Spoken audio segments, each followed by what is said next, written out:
Capítulo 4. Quando os inimigos de Judá e de Benjamim souberam que os exilados estavam reconstruindo o templo do Senhor, o Deus de Israel, foram falar com Zorobabel e com os chefes das famílias. Vamos ajudá-los nessa obra, porque como vocês, nós buscamos o Deus de vocês e temos sacrificado a ele desde a época de Esar-Adom, rei da Assíria, que nos trouxe para cá. Contudo, Zorobabel, Jesua e os demais chefes das famílias de Israel responderam: Não compete a vocês a reconstrução do templo de nosso Deus. Somente nós o construiremos para o Senhor, o Deus de Israel, conforme Ciro, o rei da Pérsia, nos ordenou. Então a gente da região começou a desanimar o povo de Judá e a atemorizá-lo para que não continuasse a construção. Pagaram alguns funcionários para que se opusessem ao povo e frustrassem o seu plano. E fizeram isso durante todo o reinado de Ciro até o reinado de Dario, reis da Pérsia. No início do reinado de Xerxes, apresentaram uma acusação contra o povo de Judá e de Jerusalém. E nos dias de Artaxerxes, rei da Pérsia, Bislão, Mitredate, Tabeel e o restante dos seus companheiros escreveram uma carta a Artaxerxes. A carta foi escrita em aramaico com caracteres aramaicos. O comandante Reum e o secretário Sinzai escreveram uma carta contra Jerusalém ao rei Artaxerxes. O comandante Reum e o secretário Sinzai e o restante de seus companheiros, os juízes e os oficiais de Trípoli, da Pérsia, de Ereque e da Babilônia, os elamitas de Suzã e das outras nações que o grande e renomado Assurbanípal deportou e assentou na cidade de Samaria e noutros lugares a oeste do Eufrates, escreveram nos seguintes termos: Esta é uma cópia da carta que lhe enviaram. Ao rei Artaxerxes, de seus servos que vivem a oeste do Eufrates. Informamos o rei que os judeus que chegaram a nós da tua parte vieram a Jerusalém e estão reconstruindo aquela cidade rebelde e má. Estão fazendo reparos nos muros e consertando os alicerces. Além disso, é preciso que o rei saiba que, se essa cidade for reconstruída e os seus muros reparados, não mais se pagarão impostos, tributos ou taxas, e as rendas do rei sofrerão prejuízo. Agora, visto que estamos a serviço do palácio e não nos é conveniente ver a desonra do rei, nós lhe enviamos esta mensagem ao rei, a fim de que se faça uma pesquisa nos arquivos de seus antecessores.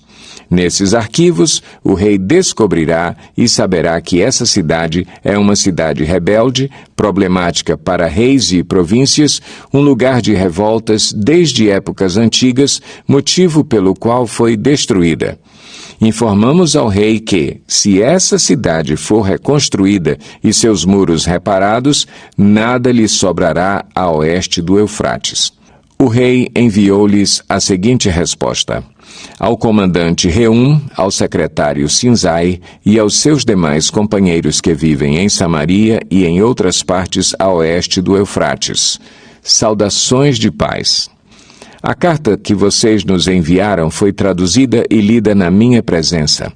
Sob minhas ordens, fez-se uma pesquisa e descobriu-se que essa cidade tem uma longa história de rebeldia contra os reis e que tem sido um lugar de rebeliões e revoltas.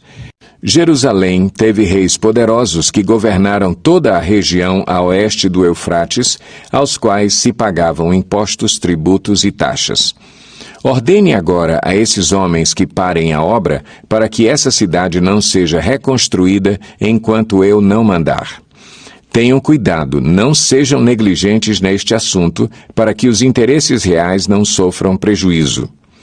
Lida a cópia da carta do rei Artaxerxes para Reum, para o secretário Sinzai e para os seus companheiros, eles foram depressa a Jerusalém e forçaram os judeus a parar a obra. Assim, a obra do Templo de Deus em Jerusalém foi interrompida e ficou parada até o 2º ano do reinado de Dario, rei da Pérsia. Capítulo 5. Ora, o profeta Ageu e o profeta Zacarias, descendente de Ido, profetizaram aos judeus de Judá e de Jerusalém, em nome do Deus de Israel que estava sobre eles. Então Zorobabel, filho de Sealtiel, e Jesua, filho de Josadaque, começaram a reconstruir o templo de Deus em Jerusalém. E os profetas de Deus estavam com eles e os ajudavam. Tatenai, governador do território a oeste do Eufrates, Setar-Bozenai e seus companheiros foram logo perguntar a eles: quem os autorizou a reconstruir este templo e estes muros? E como se chamam os homens que estão construindo este edifício? Mas os olhos do seu Deus estavam sobre os líderes dos judeus, e eles não foram impedidos de trabalhar até que um relatório fosse enviado a Dario e dele se recebesse uma ordem oficial a respeito do assunto. Esta é uma cópia da carta que Tatenai, governador do território situado a oeste do Eufrates, Setar-Bozenai e seus companheiros, os oficiais do oeste do Eufrates, enviaram ao rei Dario. O relatório que lhe enviaram dizia o seguinte: ao rei Dario, paz e prosperidade. Informamos ao rei que fomos à província de Judá, ao templo do grande Deus. O povo o está reconstruindo com grandes pedras e já estão fixando as vigas de madeira nas paredes. A obra está sendo executada com diligência e apresentando rápido progresso. Então perguntamos aos líderes: quem os autorizou a reconstruir este templo e estes muros? Também perguntamos os nomes dos líderes deles para que os registrássemos para a tua informação. Esta é a resposta que nos deram.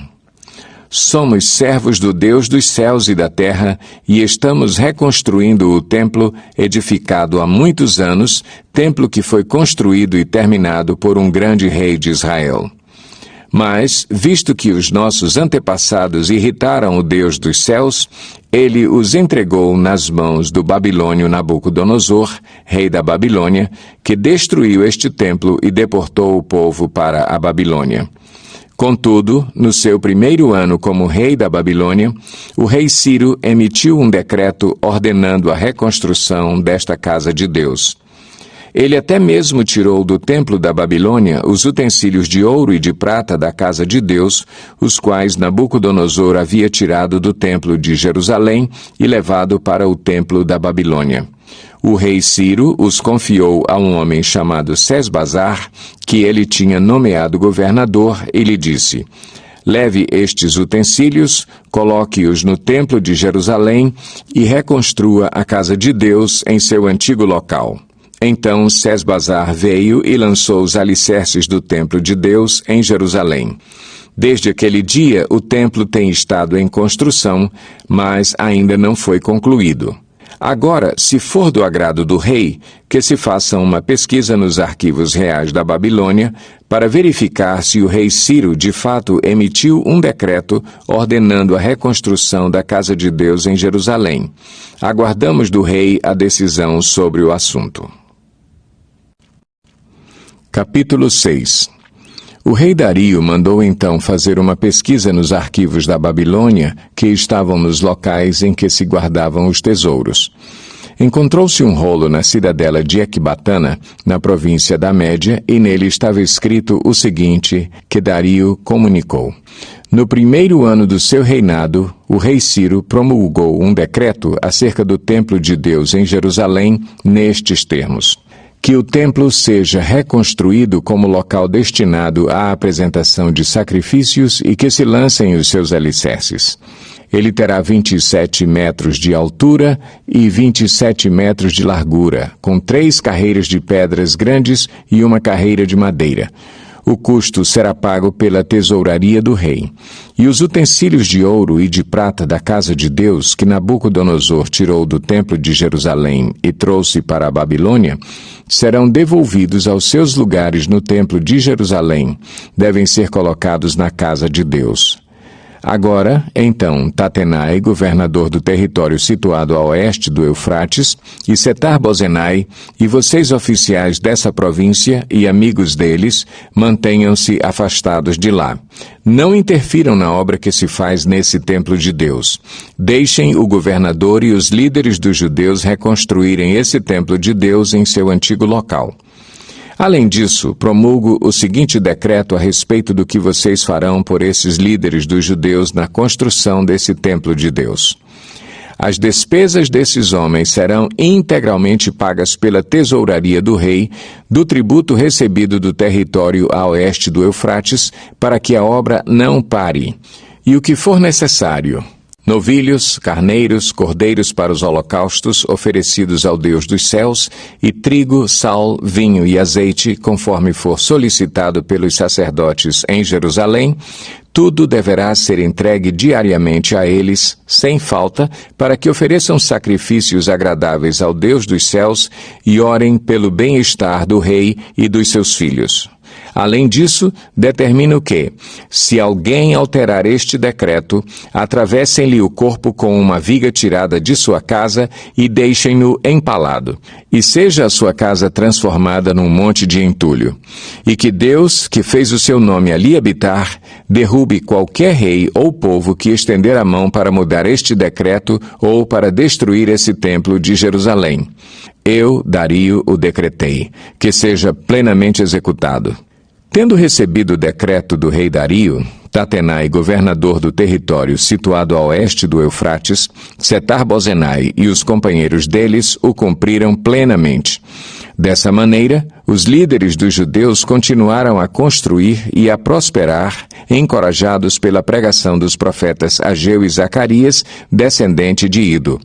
Eles terminaram a reconstrução do templo conforme a ordem do Deus de Israel e os decretos de Ciro, de Dario e de Artaxerxes, reis da Pérsia. O templo foi concluído no 3º dia do mês de Adar, no 6º ano do reinado do rei Dario. Então o povo de Israel, os sacerdotes, os levitas e o restante dos exilados celebraram com alegria a dedicação do templo de Deus. Para a dedicação do templo de Deus ofereceram 100 touros, 200 carneiros, 400 cordeiros e, como oferta pelo pecado de todo o Israel, 12 bodes, de acordo com o número das tribos de Israel. E organizaram os sacerdotes em suas divisões e os levitas em seus grupos para o serviço de Deus em Jerusalém, conforme o que está escrito no livro de Moisés. No 14º dia do 1º mês, os exilados celebraram a Páscoa. Os sacerdotes e os levitas tinham se purificado. Estavam todos cerimonialmente puros. Os levitas sacrificaram o cordeiro da Páscoa por todos os exilados, por seus colegas sacerdotes e por eles mesmos. Assim, os israelitas que tinham voltado do exílio comeram do cordeiro, participando com eles todos os que se haviam separado das práticas impuras dos seus vizinhos gentios para buscarem o Senhor, o Deus de Israel. Durante 7 dias, eles celebraram com alegria a festa dos pães sem fermento, pois o Senhor os enchera de alegria ao mudar o coração do rei da Assíria, levando-o a dar-lhes força para realizarem a obra de reconstrução do templo de Deus, o Deus de Israel. Salmo 137. Junto aos rios da Babilônia, nós nos sentamos e choramos com saudade de Sião. Ali, nos salgueiros, penduramos as nossas harpas. Ali, os nossos captores pediam-nos canções, os nossos opressores exigiam canções alegres, dizendo: cantem para nós uma das canções de Sião. Como poderíamos cantar as canções do Senhor numa terra estrangeira? Que a minha mão direita define, ó Jerusalém, se eu me esquecer de ti. Que a língua se me grude ao céu da boca, se eu não me lembrar de ti e não considerar Jerusalém a minha maior alegria. Lembra-te, Senhor, dos edomitas e do que fizeram quando Jerusalém foi destruída, pois gritavam: arrasem-na, arrasem-na até aos alicerces. Ó cidade de Babilônia, destinada à destruição, feliz aquele que lhe retribuir o mal que você nos fez. Feliz aquele que pegar os seus filhos e os despedaçar contra a rocha.